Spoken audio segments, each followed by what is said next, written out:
कि समय कितना दिया ईश्वर को, फिर टेंशन किस बात की। बस उसकी दया मांगो, वो दया करे तो 2 मिनट में नजारे दिखा दे, उसका कुछ भरोसा नहीं। क्योंकि वो दया का समुंदर ऐसे ही नहीं कहलाता। हमने हर धर्म के पवित्र ग्रंथों को पढ़ा, पवित्र वचनों को पढ़ा, सभी में आता है कि वो दया का समुंदर है, रहमतों का भंडार है। पर उसकी रहमत के लिए हम अपने शरीर को तो तैयार करें। कहते मूसा ने जिद की थी, नहीं ईश्वर अल्लाह मुझे तो दर्शन करने ही करने और जहरा तौर पे करने। शरीर उस काबिल नहीं बना था, जिद करता गया करता गया करता गया। राम को अल्लाह को भी आ गया कि चलो नजारा दिखाई देते हैं। कहते सुई का जो बारीक छिद्र होता है, सुई का जो बारीक तीखापन होता है, सिर्फ उतनी जगह से दर्शनों की एक झलक दिखाई और सालों साल मूसा जी बेहोश पड़े रहे, झेल ही नहीं पाए, शरीर उसके काबिल नहीं था।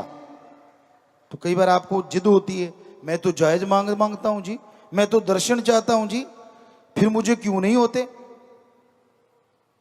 अरे बॉडी कागज की और आग को समाना चाहता है शरीर में, जल जाएगा ना सब कुछ। पहले बॉडी फौलाद की होनी चाहिए, वज्र की होनी चाहिए, तो ज्वालामुखी को भी झेल जाती है। उस लायक बनाना पड़ेगा और उसके लिए निरंतर राम का नाम जपना, राम नाम जप के अपनी बॉडी को उसके लायक बनाना है, ताकि राम जी जब दर्शन दें तो हमारा शरीर उसके काबिल हो, उसे झेल पाए, दर्श दीदार कर पाए। और ये संभव है निरंतर अभ्यास से। कहते जी रोज भक्ति नहीं होती। वैसे आप बहुत सारे लोग, बच्चे कहते हैं आजकल का यूथ, ये बोरिंग काम है, रोज ही एक चीज को बार बार दोहराना, ये तो बोरिंग है। अगर आपके हिसाब से चले तो सारा ही बोरिंग है। आप रोज पोटी क्यों जाते हो, ये बोरिंग काम है, रोज ही जाते हो, क्यों जाते हो भाई। आप रोज सुबह सुबह ब्रेकफास्ट करते हो, क्यों करते हो, रोज एक ही चीज, ये तो बोरिंग है। रोज खाना खाते हो, लंच, रोज ही लंच, ये भी तो बोरिंग हो गया ना। रोज डिनर करते हो, सारा बोरिंग। रोज नहाना, रोज कपड़े बदलना, सब बोरिंग है ना, क्यों करते हो फिर। वो तो जी करना पड़ता है, तो ये भी करना पड़ता है। अगर कुछ हासिल करना है, अगर ईश्वर के दर्श दीदार करने हैं, नूरी स्वरूप को देखना है प्रभु के, तो अभ्यास रोजाना करना होगा, ताकि ये शरीर उसके काबिल बने।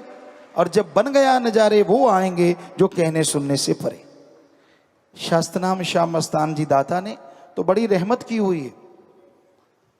सुमरण अभी आपने इतना किया नहीं होता, भक्ति करी नहीं होती, थोड़ी भावना शुद्ध होती है, सेवा करते हो, हाजिरी सत्संग में लगाते हो, और परमात्मा दर्श दीदार देने शुरू कर देता है।